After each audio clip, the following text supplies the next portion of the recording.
Hai, saya akan melanjutkan video tentang membuat REST API. Jadi udah jadi videonya. Eh, di bagian,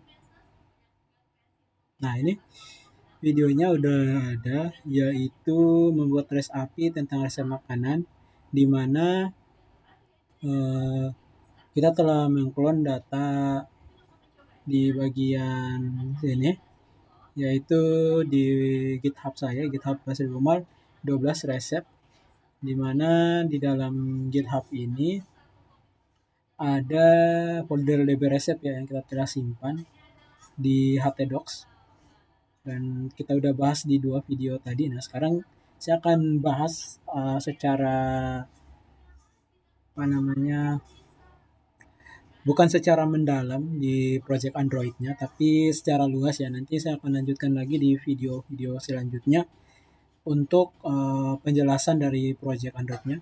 Nah sekarang yang telah kita clone yaitu project resep itu yang sebelumnya ada di video 1. Ini resep ini saya udah buka di Android Studio. Saya udah buka di Android Studio. Nah sekarang teman-teman, untuk running projectnya diusahakan project sorry bukan project Android Studio teman-teman, yaitu ada di versi 3,6. Kemudian untuk mencoba running di bagian my constant itu ada base URL. Nah, base URL ini disesuaikan dengan IP teman-teman dengan cara cek yang ada juga di video 1. Sebenarnya saya udah jelaskan cara cek di bagian terminal Studio, kemudian cek IP config. Jadi IP teman-teman itu yaitu IP4 address nih.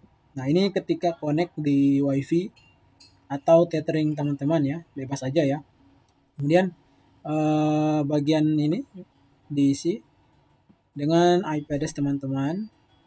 Kemudian nama foldernya ya, tadi nama foldernya emang udah ada DB resep. Ini ya DB resep. Kemudian get data resep.php ini ya. Oke. Ini untuk overview dari project Android Studio, dan kalau di running dia hasilnya seperti ini. Nah, ini udah sesuai dengan isi database. Ini ya. Ini ada 3 data. Di sini ada 3 data juga. Nah, kalau kita mau hapus, misalnya AS ini kita hapus. Ini update atau delete, pilih, kemudian hapus. Nah, berhasil dihapus ya. Nah, di sini juga berhasil dihapus. Nah, kalau misalnya kita mau update, nah di bagian atas sini ada update. Nah, misalnya bango 2 kita mau hapus bango 2-nya, kemudian kita update. Nah, kita coba lagi sini. Oke ya, udah bisa ya. Dan sekarang untuk tambah kita coba. Misalnya nama resep soto. Kemudian ini URL gambarnya ya. Di URL gambar, silakan cari gambar di Google. Kemudian data resepnya misalnya coba, dan klik save. Nah, ini nama gambar, misalnya a.png, save. Nah, ini ada ya, soto ya. Nah, ini kenapa gambarnya masih seperti ini? Karena gambar aslinya itu harusnya ada URL. Nah, kalau misalnya teman-teman punya gambar, jadi bisa di folder, di bagian folder DB resep ini ada foto makanan. Nah, gambarnya bisa diisi di sini. Misalnya saya mau panggil si gado-gado. Ini gado-gado. Sorry, tipenya. Kita cek dulu tipenya apa, JPEG atau apa. Nah, ini ya JPG ya. Misalnya di sini ganti aja gado-gado.jpg. Oke, kita cek lagi di sini.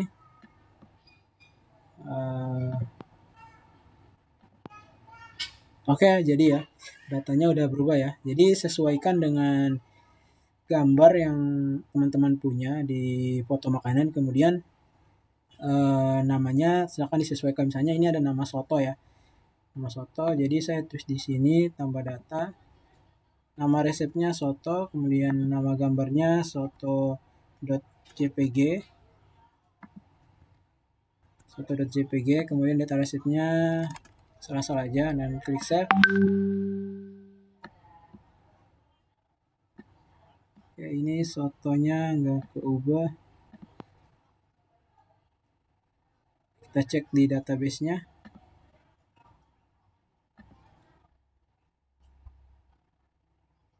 Oh ya, salah taruh ya.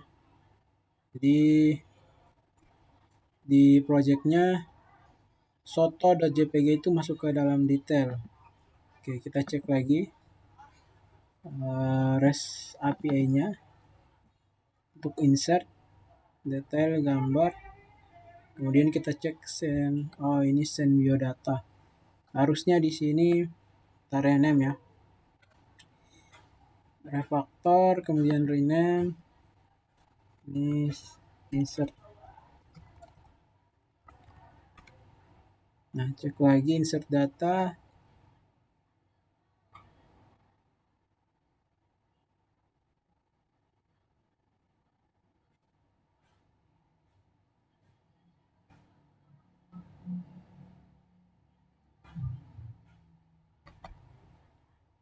Oke, edt gambar. Oke,